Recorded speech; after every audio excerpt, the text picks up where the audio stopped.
তো ডেলিভারি যখন হয়ে যায়, প্রোগ্রেস হয়ে গেলে, ডেলিভারি হয়ে গেলে সেই যে হাসি দেয়, ওটাতে আমাদের এমন ভালো লাগে যে।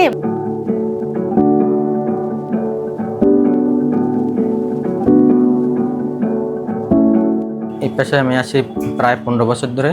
এই পেশা খুবই ভালো এবং রোগীদের সেবা করতে পারি। এবং একজন মুমূর্ষ রোগী অবস্থায় যখন শ্বাসকষ্ট নিয়ে আসে, তখন আমরা 4 ঘন্টা ডায়ালাইসিস নিয়ে সে রোগীটা যখন ভালো হয়, তখন আমাদের খুবই ভালো লাগে।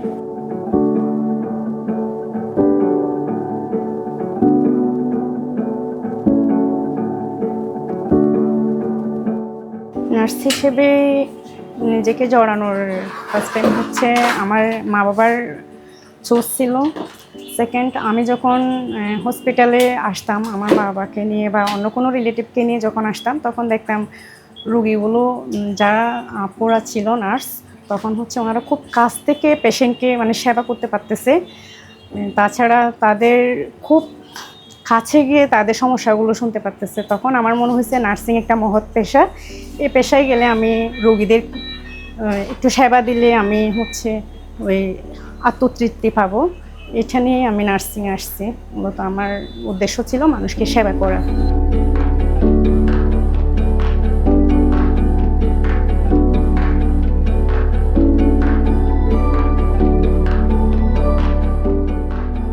না, এটা আসলেই অনেক খুশির একটা মুহূর্ত, কারণ নর্মালি আমরা যেসব বাচ্চাদের সাথে ডিল করি, বাচ্চারা খুবই ক্রিটিক্যাল অবস্থায় এখানে আসে।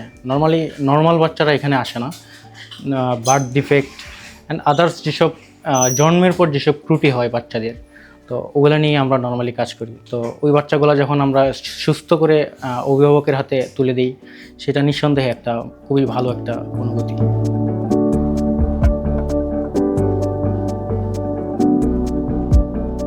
তো ডেলিভারি যখন হয়ে যায়, প্রোগ্রেস হয়ে গেলে, ডেলিভারি হয়ে গেলে সেই যে হাসি দেয়, ওটাতে আমাদের এমন ভালো লাগে যে মানে মা বাচ্চা দেখে সে আবার সুন্দর করে ওকে আদর করে বলে যে মা মা অথবা বাবা বলে, এরকম করে আর বলে। তখন আমরা বললাম, আপনি কি এখন খুশি হয়েছেন?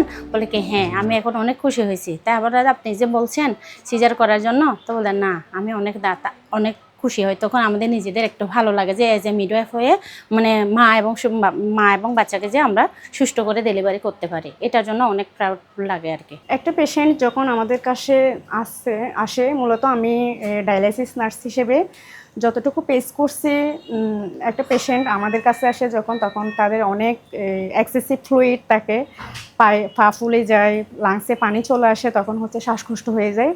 মেনলি তারা অক্সিজেনের স্বল্পতায় ভোগে। তখন হচ্ছে আমরা যখন তাদের স্যাচুরেশন দেখে অক্সিজেন প্রোভাইড করি, দেন তাদের কষ্টটা কমে আসে।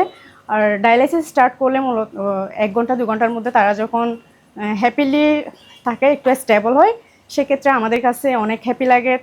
তাদের রিলেটিভরাও আমাদের প্রতি সন্তুষ্ট হয় এবং অ্যাটেন্ডেন্সরাও আমাদেরকে থ্যাঙ্কড বলে। সেক্ষেত্রে আমরা ওদের প্রতি সন্তুষ্ট, রোগীরাও আমাদের প্রতি সন্তুষ্ট।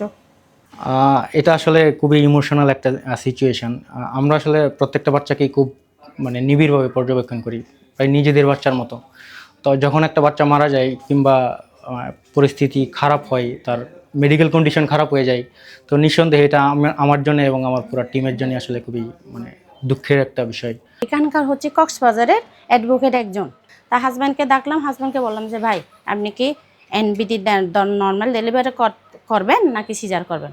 তো বলতেছে, আমি যদি নর্মাল ডেলিভারির জন্য সব জায়গায় ঘুরে আসছি আপু, আমি যদি করাইতে পারি হাইলি প্লিজ আপনাকে আমি কি সিজারের টাকাই সম্পূর্ণ দিয়ে দেবো। আমার সিজারের টাকা দরকার না, আপনি করবেন কিনা সেটা বলেন, কারণ সব জায়গায় ঘুরে আসছেন। বলতেছে যে হ্যাঁ করবো। তখন রুগীও বলতেছে না আমি করব। এখন এই রুগীটাকে যখন এনবিটি করাইছে, 1 ঘন্টাও লাগে নাই আমার, 1 ঘন্টাও লাগে না, আমি ওনাকে এনবিটি করাই দিছি। কি যে খুশি হয়ে মানে এখানে মানে কি সে অনেক খুশি, মানে এখনো পর্যন্ত সে আমার সাথে কি করে কমিউনিকেশন করে। এখানকার হচ্ছে উকিল উনি। আমার মনে হয় একজন ভালো নার্স হতে হলে প্রথমেই আপনার যেটা থাকতে হবে সেটা হচ্ছে আপনার কুলনেস।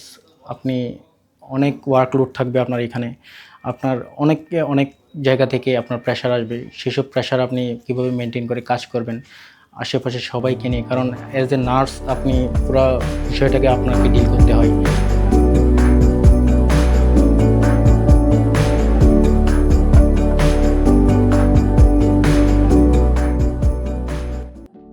সমুদ্রের গর্জনে ভিন্ন স্বাদে সামুদ্রিক সামুদ্রিক খাবারের ভরপুর আয়োজন উপভোগ করতে আজই চলে আসুন প্যাসিফিক বিচ লাউঞ্জ ক্যাফে কক্সবাজারে।